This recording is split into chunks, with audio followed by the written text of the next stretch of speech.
What I just saw from the Boston Bruins was nothing short of embarrassing. And after a game where they lose with a disastrous score that I'm not even going to mention to the Winnipeg Jets, who have been struggling as of late, things are not looking good for the Boston Bruins. And yes, I know this is one game, but going on a West Coast road trip against many heavy teams in the coming days, the Bruins are going to need to change something to make sure this does not happen again after what was previously thought to be a major bounce back from the Boston Bruins. I'm going to be breaking down this game in this video, really going over what the main issue was, and I'm sure a lot of you guys know exactly what I'm talking about here in this video. Before we get into it, though, if you're looking for all your Boston Bruins news, post-games, everything just like this, you're in the right spot. Hit the sub button. We know 70% of you guys watching right now are not subscribed, so if you're looking for a spot to get all of your Boston Bruins post-games, news, everything to do with the Boston Bruins, you are in the right spot. But without any further ado, like I said, we need to get in this. We need to go on whatever this game was, and I'm sure all of our reactions and really everything that we're going to be taking away from this game is going to be all the same. And I do have a few screenshots here. I'm not going to focus too much on them because I really don't want to look at this box score.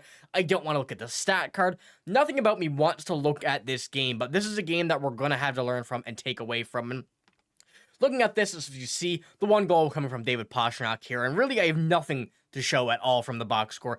One thing I did want to show, though, and this is the reason I did put this in this video, as well as the big reason as to why this game was such a brutal loss, was Jeremy Swayman in net. 27 saves on 35 shots. Left him in for all 8 goals. And I've seen some people say, why was Korpisalo not put in? Why was Swayman left in and let it hang out to dry? And why wasn't Korpisalo put in to stop the bleeding? This is a game where the Bruins needed to learn. There was no doubt about that. The Bruins needed to learn that this game is not how you can have and how not what you need to do to perform. And Swayman, unfortunately, was kind of the scapegoat here in this video, but a lot of this was also on him. A lot of shots he should have had, a lot of saves that he didn't make, should have been saves, and, you know, it really just was a disastrous game from Jeremy Swayman, who was wearing the pads he wore last season for the first time this season to hopefully bring back some kind of rhythm that we'd seen last season from, but unfortunately that was not the case, and was left out to dry in this one to give Korpisalo that kind of break and a big heads up of what we're going to be looking at for the next few games, and we're going to need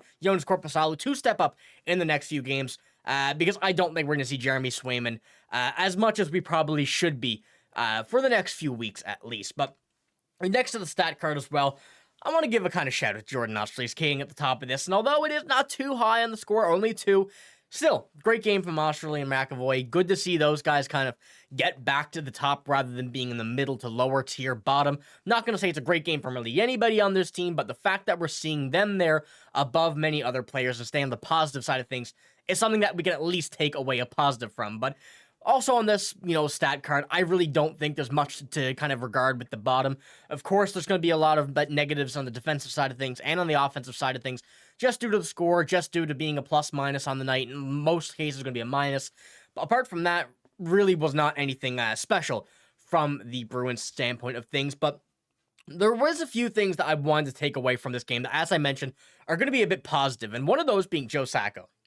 Although Sacco may be criticized here in this game for not pulling Swayman, for not really kind of changing up anything, this is what we need to see. You see in these games there it's an 8-1 loss in this instance, what you're going to be missing, what you're doing wrong on lines. And with changing the lines, what we've seen Jim Montgomery do, it really just didn't work. You couldn't get to see what you were doing wrong when you would be changing the lines every day, having the chemistry go nowhere on these lines. But Joe Sacco was doing the right thing here, what he did. Leave the lines for the most part what they were and leave in Jeremy Swayman. But also, on the fact that he was chirping Scott Arniel, that's what I like to see. I like to see a coach who's getting into it, trying to fire up that bench, as well as the fights on the ice also were kind of a big lead up to that and really trying to fire some things up for the Bruins. But what we saw Joe Sacco do, and I do have a little instance of a clip here for this. There we go. You can see the chirping back and forth between the two, and this is what I like to see from Scott Arniel. We do have, I believe, what the instance was. I can't remember if it came from Joe Sacco or someone, but I do have a tweet that we will get to in a minute about what all this came from, what happened here, why this happened, and as I mentioned, this is a very good look for Joe Sacco, getting his team back under this, trying to get his team going in any way possible. It's always a very, very nice thing to see. When a game like this goes, that's not the nice thing, but you see your coach getting into it too. That just shows a guy who cares about his team, who cares about his players, who cares about his roster. And looking at that as well, before we get into that quote and really what happened on the bench there in that instance, you can look at this game. The Bruins really were just outplayed in every aspect of this game, apart from the hits, but the hits don't matter in this type of game. The physicality came a lot later on with this game, but for the most part, we've seen Winnipeg kind of go back to their old form, but also the Bruins were just kind of really giving this Winnipeg team too many opportunities to score. Not the best game from the Jets that we've seen all season, but when you're being fed the puck by the opposing team, down low, in the neutral zone, giving it away, taking it away, it's very easy for a team like that to be able to just go out and work their magic, I guess is a good way of putting it. And really, that's what we had seen with the Winnipeg Jets here. But as I mentioned, we'll pull up that in a minute. But this one here from Brian DeFelice, this is what happened. Scott Arniel pointed at Bruins bench, saying not to talk to his players. Sacco, baffled, says, "Who, me?" Then it looks like Arniel said, "No, him," pointing at Chris Kelly off the camera to Sacco's left, and Sacco disengages. Boston continues to struggle against the better team this year. But as we saw, a little scuffle there between, but whether or not what was happening was between Chris Kelly, Joe Sacco, Scott Arniel, I like to see this from the Bruins coaching staff. You can see they care. You can see they're frustrated in this game. And they absolutely should be. And I hope Joe Sacco, which I'm not sure we're going to see anything about this, but I really do hope that Joe Sacco heads into this locker room and really tells the Bruins what's happening. Really tell them that this is not a great game. We cannot see this. We cannot have this, especially against this West Coast road trip where whether or not everybody's healthy, we had seen David Pastrnak not practice yesterday with an injury.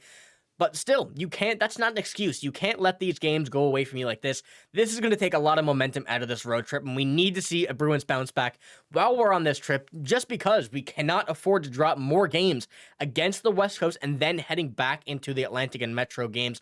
We cannot afford to lose against teams like the Sabres and teams like the Capitals. That is just not what the Bruins can do at this point. But as I pulled up on a little bit accident there before, this is a very, very bad game for Swayman. A career-high 8 goals allowed by Jeremy Swayman. And this is the first time I think the Bruins have allowed 8 goals in quite some time. And it's happened 6 times in history, I believe. I've seen a stat before. I really didn't even want to pull it up because it was just too depressing to pull up. And I didn't want to put the blame on Jeremy Swayman, even though I really almost have to.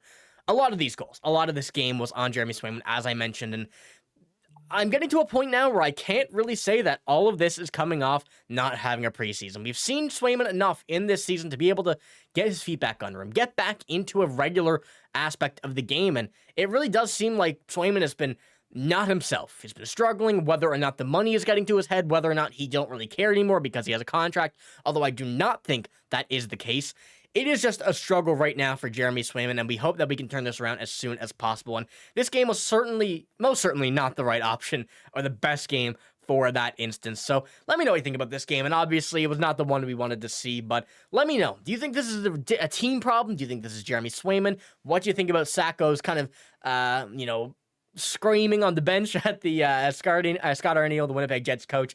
A lot of this game is definitely not what we wanted to see, but there's a lot of things that we can take away positive from this. And trying to stay positive is what we got to do right now when this team is down in the dumps. But like I said, let me know what you think. That's all I got in this video. If you did enjoy, give it a like, hit the sub button as well. But I'm signing out. Thank you for watching. Hope you have a great day. See you later.